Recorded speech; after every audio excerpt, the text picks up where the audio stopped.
Madoka Magica is my favorite anime of all time. It's a standout art piece that tackles the magical girl genre in a unique way that has stuck with and inspired me and many others for years now. Despite the magical phenomena on display, beautifully realized with a blending of art mediums, at its core, it's painfully human, painfully bittersweet, a story about loss and love, and truly defining the concept of doing good. Being good, what it takes to uphold your own moral beliefs, and what happens when you abandon those same ideals. It's a deceptively simple narrative wrapped in layers and layers of intricacy that encourages the viewer to sit and deconstruct the characters and themes, not only to further see their narrative significance, but to reflect on what those concepts mean to you, the viewer, as well. It ends, as I said, on a bittersweet note. Room to play with spin-offs or prequels,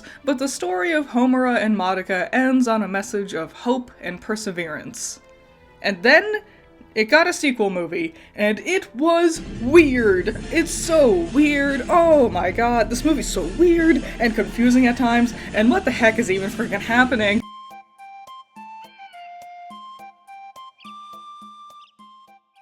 So, Rebellion. Where do I even begin? Madoka the show already has a lot going on. By the very nature of the designs of the magical girls and the witches they fight, there are layers upon layers of references and concepts at play, not to say anything about the potential language/cultural barrier, what with it being a Japanese show and I'm a dumb American. Heaven knows what I've missed just because I'm unfamiliar with the more nuanced differences between the two countries on opposite sides of the world. There's a lot to discuss with Madoka Magica. That's why I keep coming back to it. I've made so many videos dissecting the characters and world, and there's still even more to discuss. And then, on top of all of that, there's this movie. In order for me to fully discuss and explain the sequel film, I, unfortunately, have to go into full spoilers right from the get-go. So, obviously, I encourage you to watch the film, and if you haven't, the anime as well. It's only 12 episodes long, and it's phenomenal. You'll love it. But, if you don't want spoilers, this is where I ask you to depart from this particular galactic railroad. If you're staying on board for this ride, then strap on in. It's time to dive into the world of Madoka Magica Rebellion.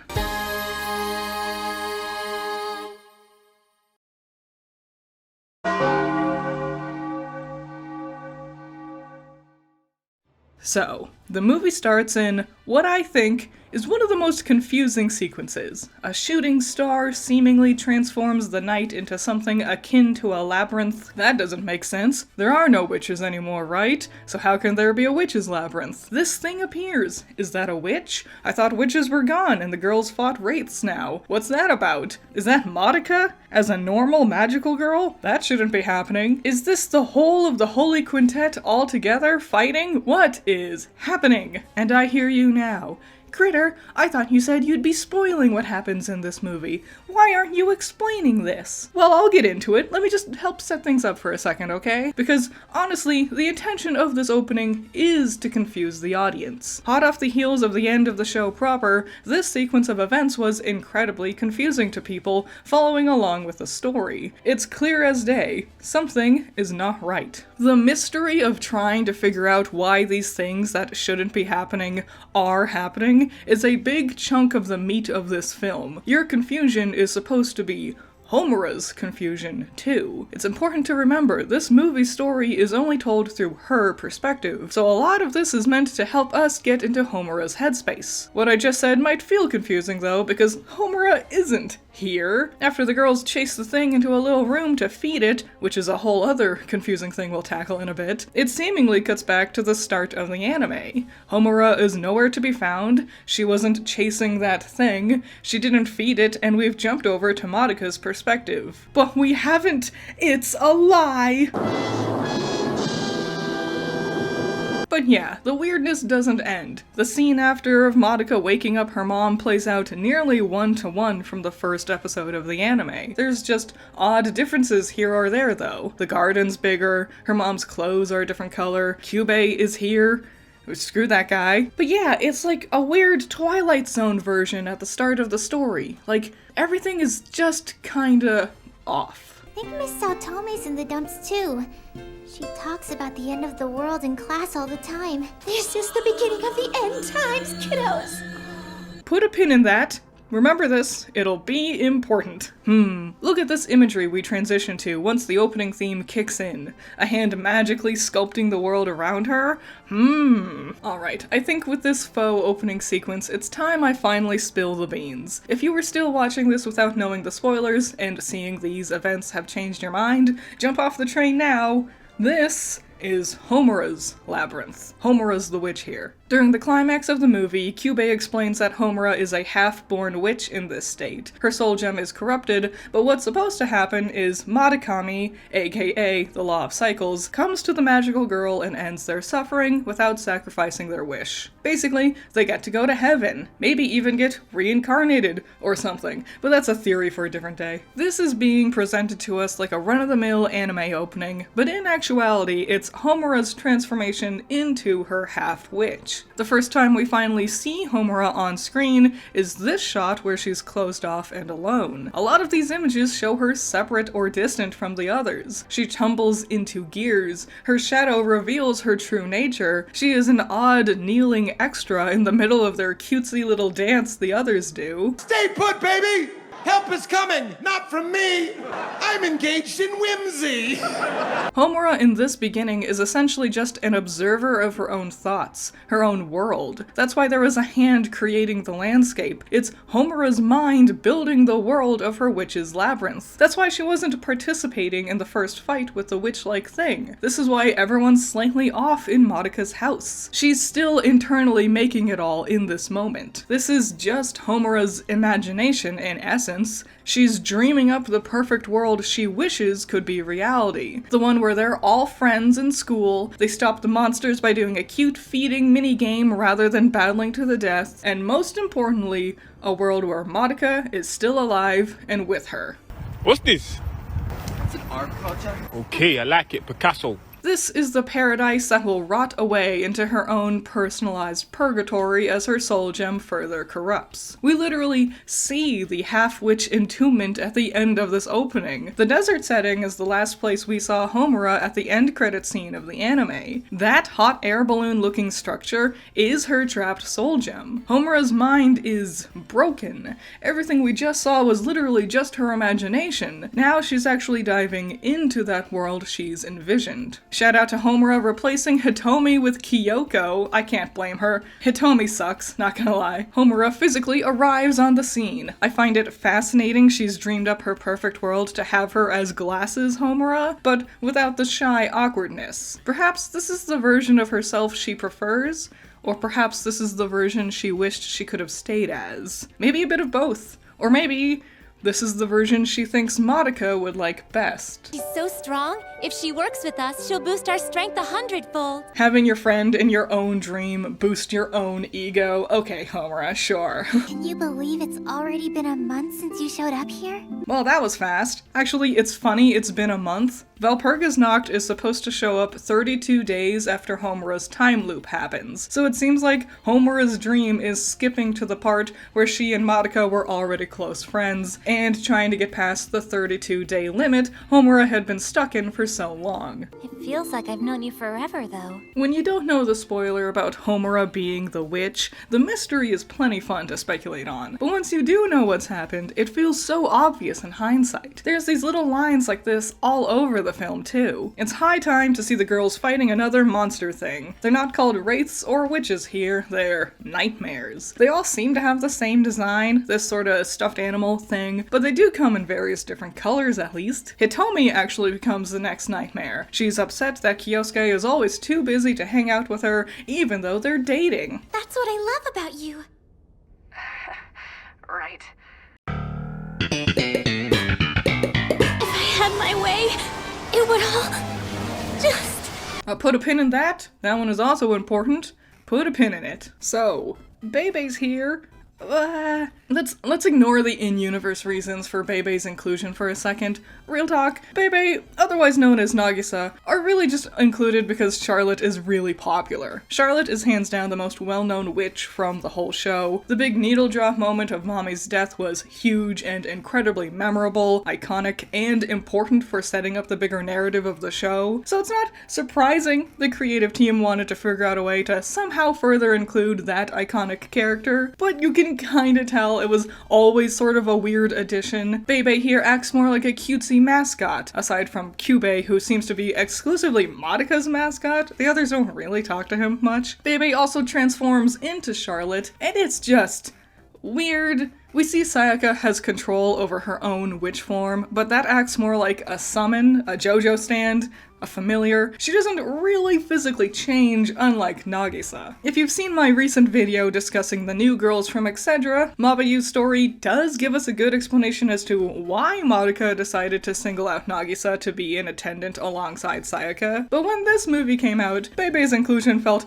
incredibly jarring, out of character, and like low-hanging fan service fruit. Alright, now that I've got that off my chest, let's get back to stopping that nightmare. Transformation time! I won't spend too much time on their transformation. I've already gone into full detail explaining my thoughts about them and the symbolism in a previous video. So, if you want deeper details, I recommend you check that one out. But to skip to the important part, this moment is when Matakami officially gets actually stuck in Homura's labyrinth. At least, that's my theory. Sayaka and Nagisa too, maybe, but I personally don't think so. Sayaka's more mature dialogue and separation from Kyosuke implies a more learned version of her than what Homura would have been imagining her as. And Homura definitely didn't care enough about Nagisa to bother including Bebe into her perfect dream scenario on her own. I'm pretty sure Sayaka and Nagisa came first, got stuck, and this moment is when Matakami gets stuck too. Okay, so the feeding time minigame. The best thing I can think of to explain it as is like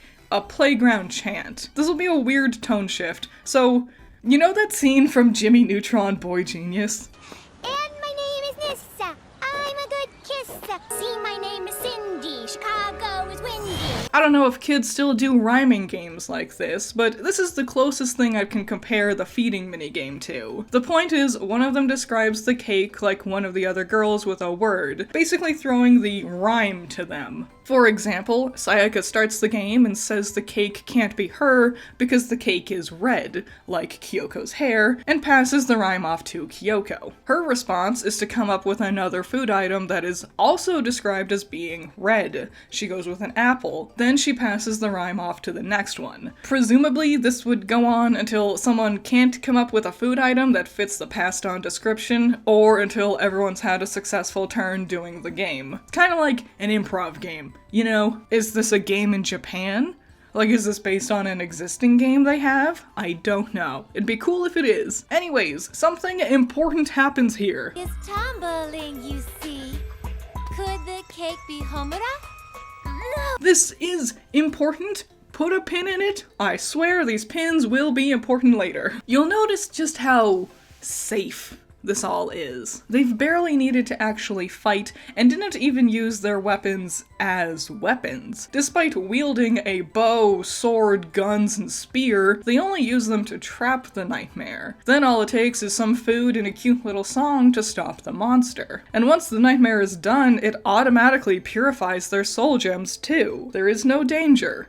No one could get hurt. No one would die in this scenario. Is that how battles are? So, surprise! Homura doesn't know or remember what's happening. She's basically ultra manipulating her own mind to convince herself this is reality. It's unclear if this is a part of the process of becoming a witch or not, but yeah, Homura is also in the dark about it all and is only just now starting to piece things together. The good times have to end sooner or later.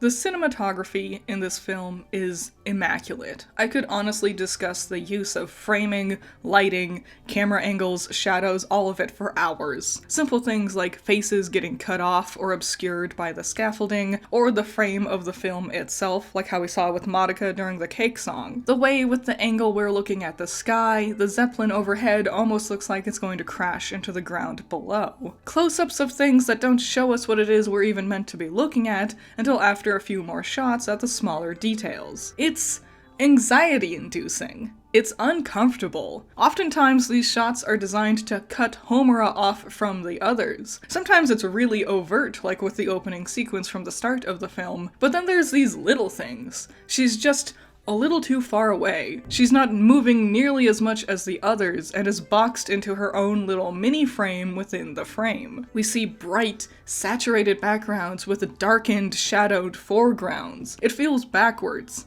It feels wrong. It makes you feel like you're lost. With this moment, we also get our first glimpse of Homura's Clara dolls. The non-important people around her start to become faceless and start to get replaced with these bug-eyed little girls. They're Homura's familiars as a witch, almost blending into the setting seamlessly, but just like the cinematography at play, there's something about it that just makes you feel uneasy, even if you can't quite put a finger on why. It's something I mentioned when I reviewed the first episode of the anime. The architecture of Madoka Magica is already weird. It's futuristic and often feels like it doesn't really make sense. This only expands here within Homura's labyrinth. The constant multitude of Zeppelins feel authoritarian, bringing to mind imagery of war times. The cityscape is filled with bridges and fences, then when framed the right way gives the illusion of everything being behind bars, trapped and in danger. Have things seemed a little odd to you lately?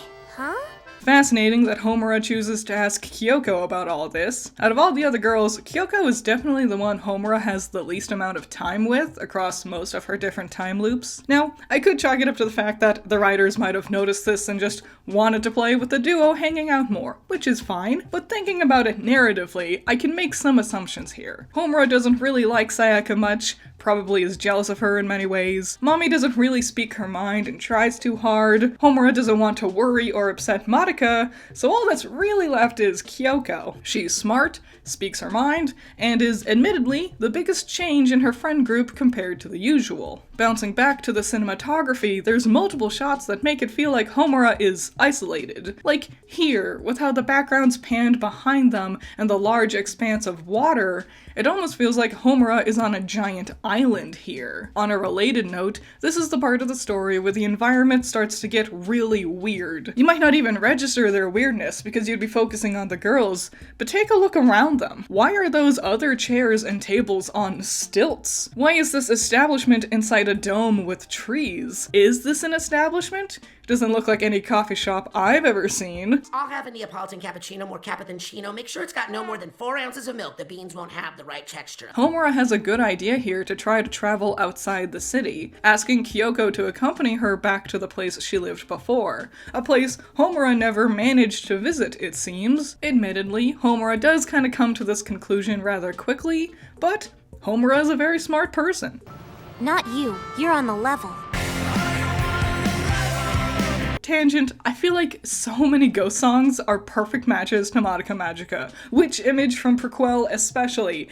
Anyways, traveling on the bus is another example of the beautiful way Madoka Magica as a show uses imagery to paint ideas. I'm sure by now you can grasp the uneasy feeling of the 2 tall hills or the crisscrossing bridges, and maybe it's the Labyrinth fan in me, but I can't help but be reminded of the Escher steps. MC Escher is my second favorite artist of all time. If you want to learn my number 1 favorite, you have to keep watching the video. I don't know, maybe I'll review that sometime later. You'll have to wait and see. MC Escher is famous for his immaculate use of perspective in his art. Shape and angle paint amazing pictures and transformations. I'm sure you've seen at least one of these examples I'm showing you before. At the very least, I bet you know the Uku from Twilight Princess and their Dungeon in the Sky took heavy inspiration from this piece. Funny enough, this same piece also helped inspire the poster for RWBY Volume 9. You learn new things every day.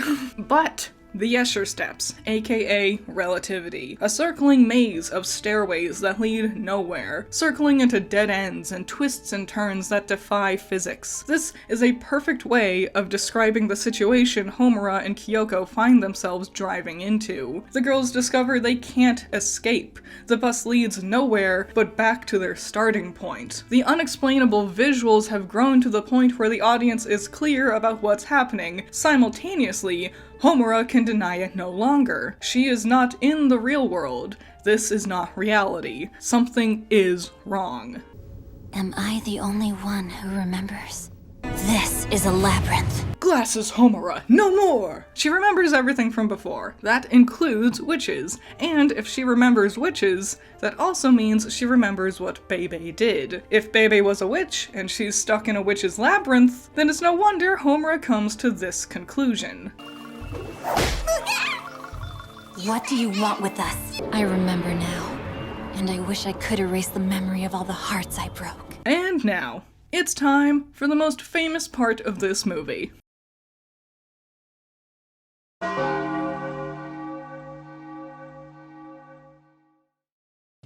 I often see cool action scenes or movie moments posted to Twitter or TikTok. Engagement forum channels post these sorts of things all the time, preying on dramatic or entertaining moments from media to steal views from folks scrolling past, using eye-catching imagery to grab your attention. Every now and then, I see the Mommy versus Homura fight.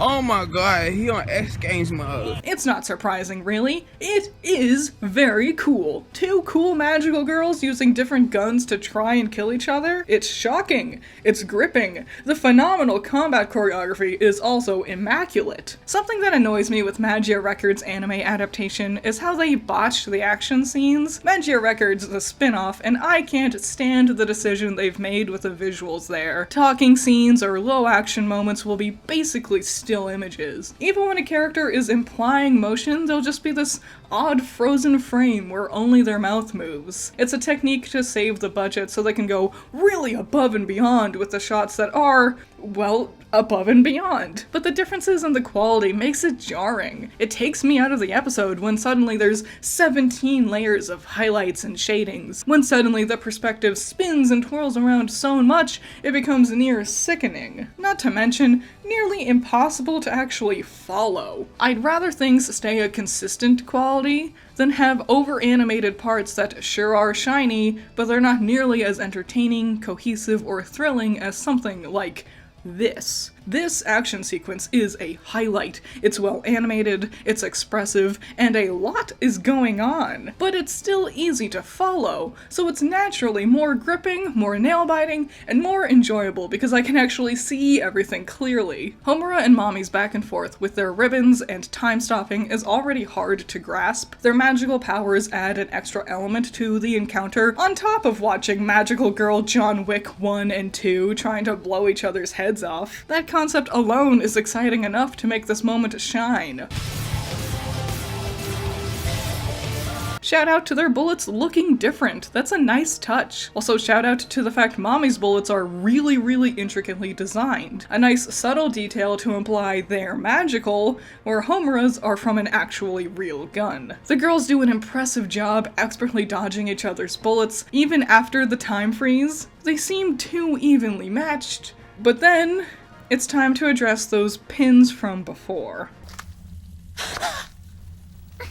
It's pretty obvious, you know? Homura is suicidal. Those pins from before all hint towards her feelings of things ending. Remember, this is her labyrinth. This is all constructed out of her own thoughts and feelings. In my humble opinion, the end of the world might not be such a bad thing. Homura's teacher being excited about the end of days feels like an outward admission of wanting things to be over, but it's played up for laughs. What a space cadet! She's exaggerating. She's just being over the top because she's silly, right? A cry for help that quickly gets dismissed by those around her because she says it in a way that undermines the severity of her message. Jokes about death aren't always just jokes. Sometimes they're testing the waters to see how people around them react. Hitomi's nightmare is about her wishing it would all just end, but she cuts herself off before admitting to it out loud to herself. It would all just...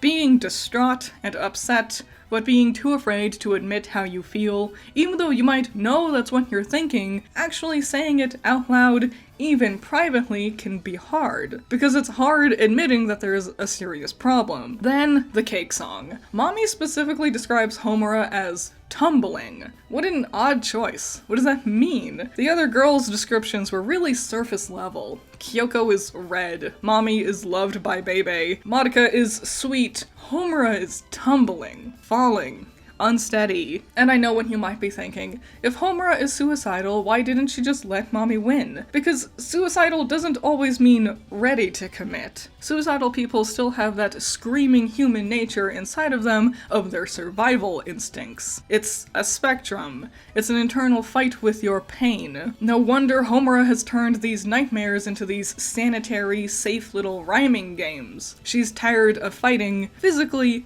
and emotionally. Mentally. Madoka was everything to Homura. She went back in time over and over and over, and after Madoka's sacrifice to become the law of cycles, what was left?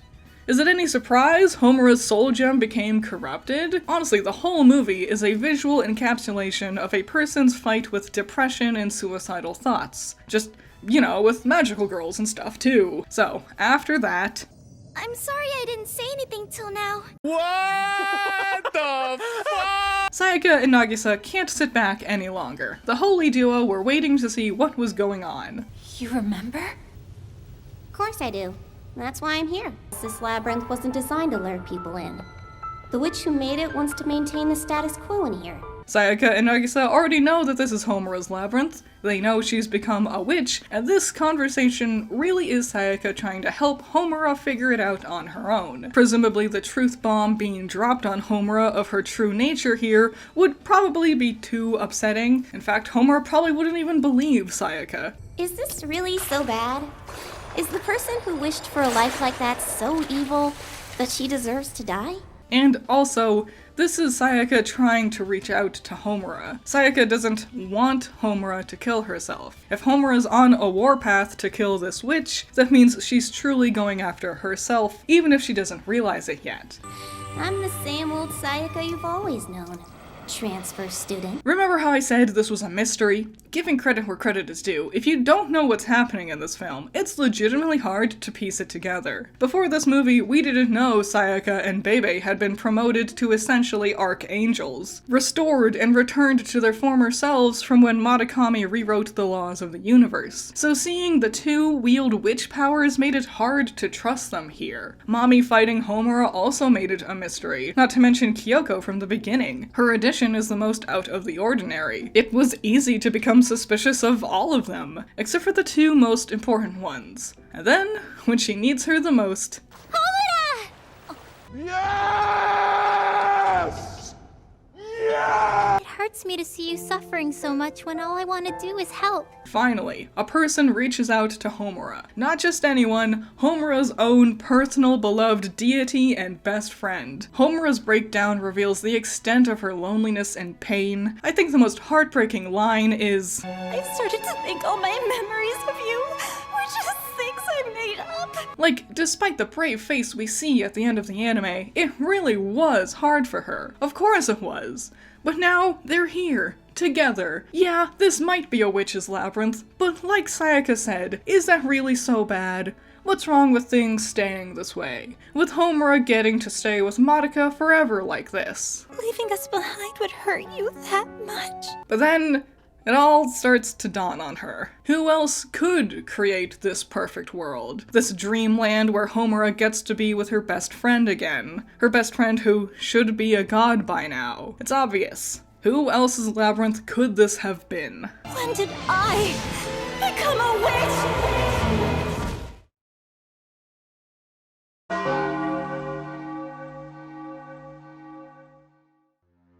So, now that the mystery is solved and Homura realizes she's been the witch the whole time, the movie now is stuck in the position of needing to explain how all this happened. I clearly adore this movie. I adore Madoka Magica and the Puella Magi world, and I think this film is a fantastic piece of art. But if I have any gripes, any part where I think this film is at its lowest, it's this sequence where Kyubey info dumps at Homura. Considering you were the one searching, I was certain you'd uncover the truth eventually. Kyubey's exposition dumps are nothing new to Madoka Magica, from explaining the concept of magical girls with mommy, to explaining entropy and the laws of thermodynamics, or whatever. Kyubey is regularly used as the mouthpiece to answer all the leftover questions for the series. This is the real you, in the real world. We developed an isolation field to completely contain your soul gem. But how? Ironically, the one question I don't have is why?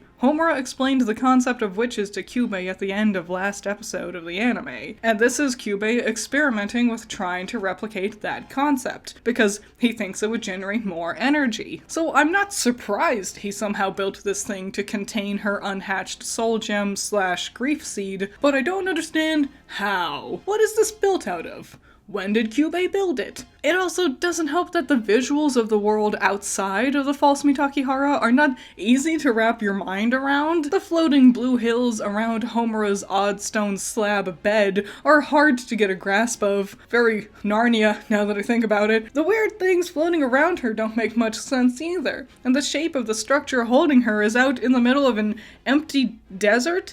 Is that supposed to be near Mitakihara or something? What are these ruins? Where is this? What's going on? How did we get here? There's just a lot of visually or mechanically confusing elements at play, which doesn't help to make Kyubey's explanation any easier. While Kyubey is monologuing about the thing he's doing, both physically with keeping her trapped, and also theoretically with what he hopes the outcome might be, it's hard paying attention to what he says, while also trying to figure out what the visuals are showing me too. Even though it repels interference from the outside, we can allow victims to pass through. I just don't understand how Kyubey was able to contain her soul gem without Madoka being able to intervene. And I guess knowing how isn't exactly important to know, but also this series has had very reasonable and grounded explanations for everything in this world. The designs of witches, the use and designs of soul gems and grief seeds, so for Kyubey to suddenly pull this magic technology thing that's completely unexplained, it feels a bit like a Deus Ex Machina.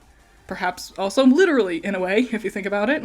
Not to exclusively be a downer about this moment, I do have to give huge props to the visuals. A lot of it might look aimless, especially if you're just seeing the clips I'm using out of context, but the visuals do have a solid back and forth and visually represent the flow of the conversation and inevitable fight between Homura and Kyubey. A lot happens here. The city has already been burned down, but more of Homura's familiars start marching out, and more of the location around her gets destroyed. It might feel like a stretch, but you could see this entire conversation as essentially a magical girl transformation sequence. It's just Homura transforming into her final witch form, Hamalili. Now, I've already talked about Hamalili's design in detail in a previous video, so if you want some deeper insight into the themes at play here, I suggest watching that one.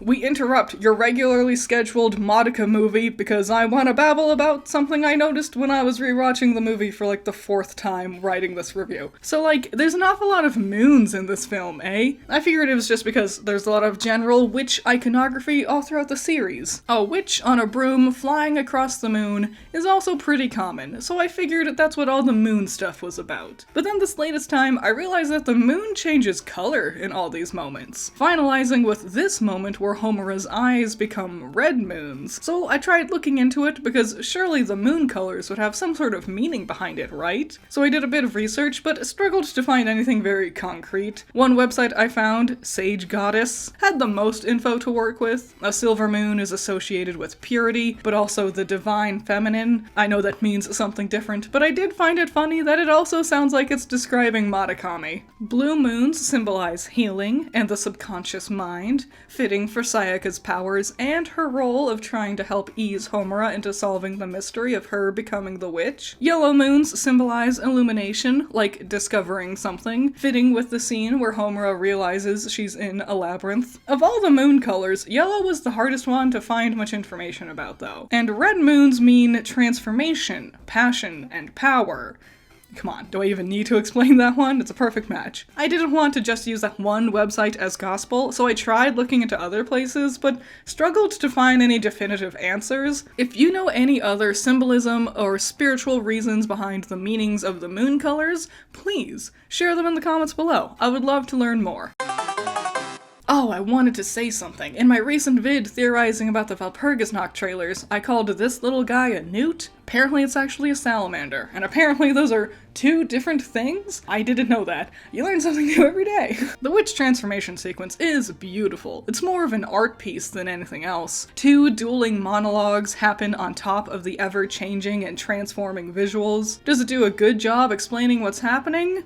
Maybe. It leaves me with a lot of questions, but it does use several well-worded analogies to help make it easy to grasp what's happened to Homura. But you're like a chick that wasn't able to break out of its shell and matured inside it. The grandiosity of it all makes a first-time viewing feel a bit overwhelming, but I suspect that was also what they were going for. The monologues don't end here, though. The girls jumping in to help save Homura continues this notion. It's an awful lot of pretty visuals with pretty words layered on top of it. We're more like her private secretaries. Our job was to hang on to all of Madoka's memories and powers. So it's this tricky situation that always happens with fantasy stories, especially ones that involve magical concepts. There's often discussion about exposition, especially when it's bad. Of course not! Exposition is terribly boring. Exposition might not be fun, but it's incredibly necessary to properly tell the story. If there's magical concepts in the world, it needs to get some sort of explanation. Otherwise, like we see here with Kyubei's shenanigans, it might feel like a Deus Ex Machina, or like there's no parameters for the audience to follow, which lower the stakes of everything and can make things confusing. Sometimes exposition can be told without any direct dialogue, or sometimes with no dialogue at all. Visuals can also help tell parts of the story, but it's not so easy when tackling big concepts not rooted in reality. So I understand the decision here to have just the magical girls and Kyubei just spelling it out for us. We're tackling metaphysical theories, gods, and the new roles our classic characters play in that system. And if there was ever a point where we could just have the girls' exposition dump, now is the best time. On a rewatch, the droning exposition about things I already understand can feel a bit droll, but hey, at least there's really cool visuals of Madoka combat happening on screen. I did have one regret. You. I missed you. Cute addition of more fan service. Lots of people really ship this duo together. I personally wish they had a bit more of an opportunity to really bond and have some chemistry in the show, but whatever. I know a lot of this film leans into giving the fans what they really wanted to see. There it is! The incubator seal! I'm gonna be honest, I don't know which part of this image is supposed to be the seal, so I do personally find this moment the weakest of the film. While the combat visuals are cool and well done, I admit I vastly preferred the more small, subtle artistry and cinematography of the first half of the story. Basically, once Homura realizes she's become a witch, to the point where she awakens to see Madokami approaching her, is fine, but kind of bland. At least on a rewatch. The droning exposition takes so long, and combat choreography is really just kind of all over the place. We have familiars from random assortments of witches. The girls seem to be pulling out any kind of random moves they want, willy-nilly. Nothing's acting as an obstacle or challenging hurdle for them, and it takes like 20 minutes. It is cool, but it's not really what I'm coming to Madoka Magica for, you know? As for what I am coming to Madoka Magica for, well, it's more this speed.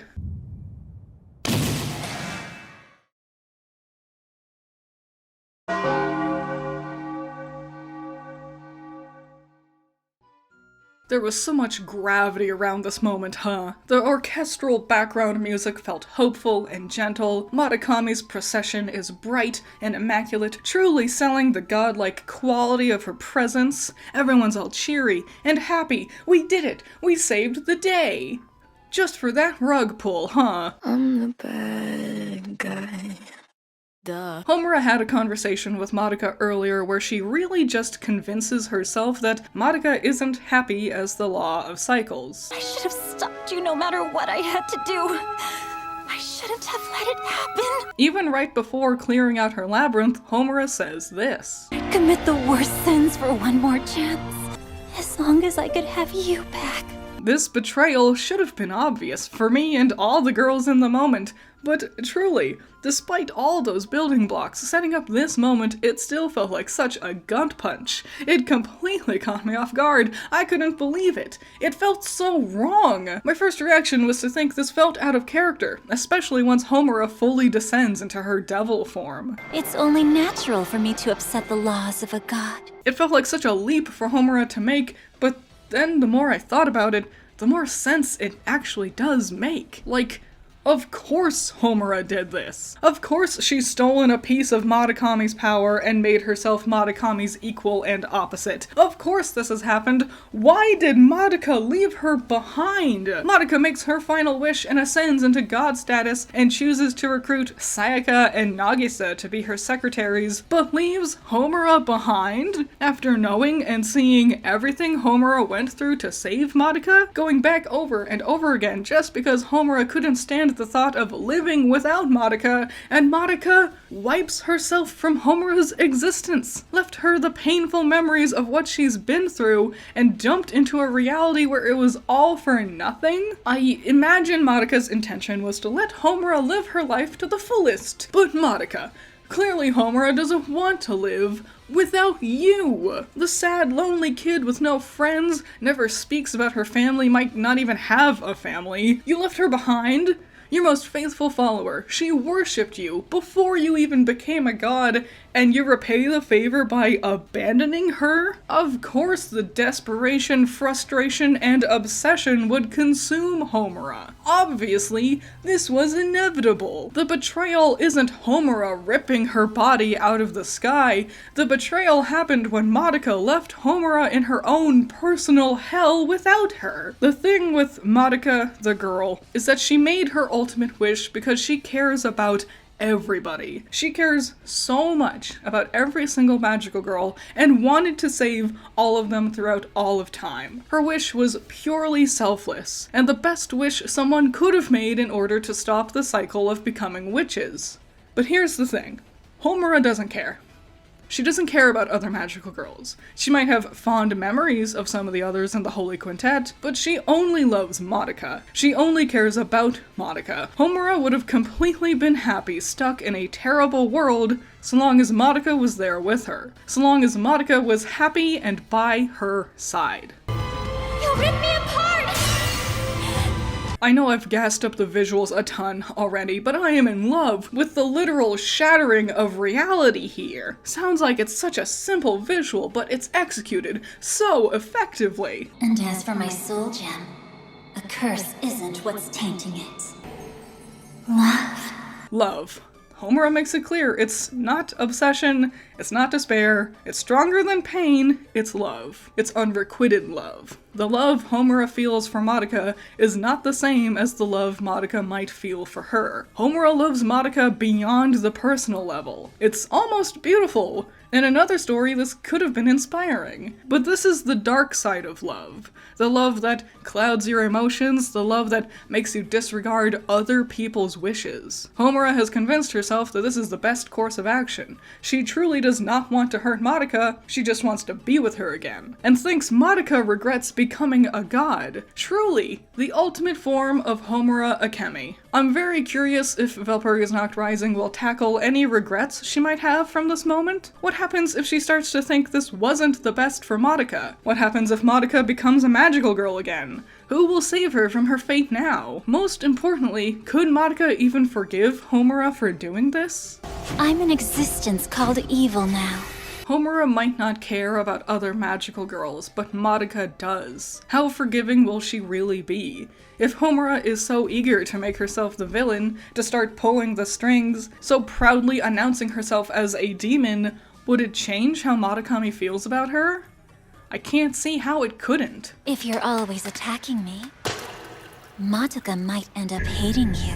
Oh, seeing the Clara dolls reminded me. I said my second favorite artist is M.C. Escher. My first favorite is Edward Gorey. The Ghastly Crumbtinis is my favorite art piece of all time. I'm just such a fan of dark twists on fairy tales and otherwise cute stories. Is it any wonder I love Madoka Magica? After a whole movie of strange, surreal things and bombastic visuals, returning to reality is almost surreal, as much of a contradiction as that might sound. It reminds you how small it all started. Many parts of Madoka Magica can be called bittersweet, but I think Homura trapping us in this new reality, once again resetting the timeline again like how she used to, this time happily, eagerly awaiting her moment to meet Madoka for the first time, again, this might be the most bittersweet moment in the whole franchise. What'll you do next? Destroy everything? I know I mentioned it before, but it's just so freaking cool how Sayaka and Nagisa can harness the powers of their witch forms. I can't wait to see Sayaka be so cool in the new movie. Oh, this is so cool. Miss Kaname, come on in. I'm back in the fucking building again! I love how the reversal isn't just Homura taking the god powers and rewriting the laws of the universe. It's also Madoka being the new kid now. If Madoka has no prior established friends here, now there's no one in Homura's way to be the person to reach out to her, to be the most important person for Madoka like how Madoka used to be for her. Just because someone's doing something out of love, that doesn't mean they can't also be manipulative about it. Should have a different form. A different purpose here. I'll keep wishing for a world where you can be happy. It's a unique stalemate they're in, isn't it? In theory, the two girls want the same thing. They want a world where magical girls don't suffer. The big difference is the priorities the two have. Homura isn't willing to lose Madoka, but Madoka isn't willing to stay as something that can be on Homura's Earth. Even if the two do come to an agreement, how would it even work? How can a god and a devil be together while also being each other's opposites? I guess we'll just have to wait and see if we get any answers with Valpurgis Nacht Rising.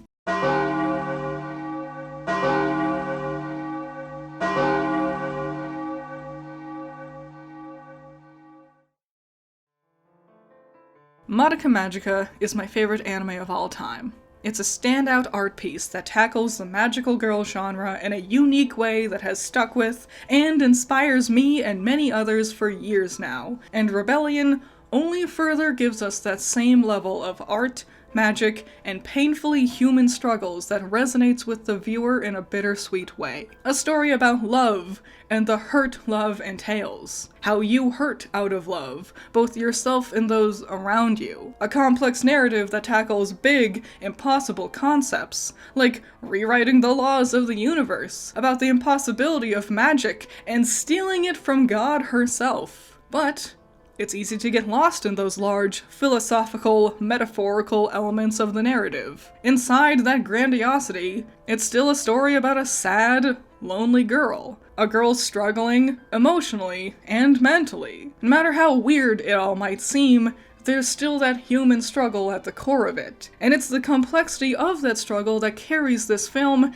and the future of the Puella Magi series. Homura and Madoka's story continues as a message of hope and perseverance. There's never really happy endings with Madoka Magica. Instead, it gives us really challenging characters, conflicts, and imagery to try to dissect. There's hundreds of conversations we could have about the themes displayed in this film. There's references everywhere, the designs, the music, inspired by complex stories that usually handle similarly complex themes themselves. Making deals with the devil, the origin of witches and how they were demonized, even love stories. I know I've really gassed up this movie a whole lot. I can't help it. I find it truly beautiful. I mean it when I say it inspires me. It makes me think about hard topics, and very rarely gives us any actual answers. Not just because the story is still unfinished, but because it's hard putting a neat little bow on these topics. Loneliness, love, obsession, despair, Loss. Those aren't magical topics. These aren't some fantasy made up for a magical girl anime. Madoka Magica Rebellion delivers these topics with the weight they really carry. That's why there's never any happy endings, because it's not easy overcoming the hardest parts of reality. We need to do that part ourselves and tackle these difficult issues on our own terms. This movie proves that it is not easy trying to overcome these things, especially on your own, even if magic was real. Extra special shout out to my $50 patron, Just Some Major. I bet they like cool movies. I bet their movies are cool and fun. Shout out to my $10 patrons. You're all amazing. Andrew, Valhalla Knight, Chamomile, Classy Critic, Genital War Thunder, Jake, Amber, Scaring Crows, Messiah, Jacob, Ben's Sketchbook, Lucien, Wild Pilot, Bunkin Duncan, Hoodie Angel, Ranger, C1 Trooper, Ruby Rune, Lava Rose, Unspoken, Tyrene, Thanos, Pandemonium, Peter, Agiri, Eden, Silverheart Soul, Doki Poki, Zappy, Wolfgang, Philip, Lalaroni, Marie, MD, Nerf Ned, Video Gamer, Middlecoop, Vermithor, Card Creates, Cat with a Knife, and Rose. What did you think? What did you think of Madoka Rebellion? I love it. I think it's great. Obviously, I've tackled a lot in this review. I hope you enjoyed. I enjoyed it a lot, but I would love to see what your thoughts are. Now that you've listened to me babble endlessly, tell me what you're thinking. Who's your favorite artists, if you have any? Any of the thoughts, opinions, theories, concepts? Valpurgisnacht Rising is in a couple of months. Are you excited? Do you have any theories about that? Any theories of how this will tumble into that story? Any and all thoughts and opinions. I really want to see them. I hope you've enjoyed. I have. Thank you so much for watching. I really, really appreciate it, and I will see you in the next one. Bye-bye.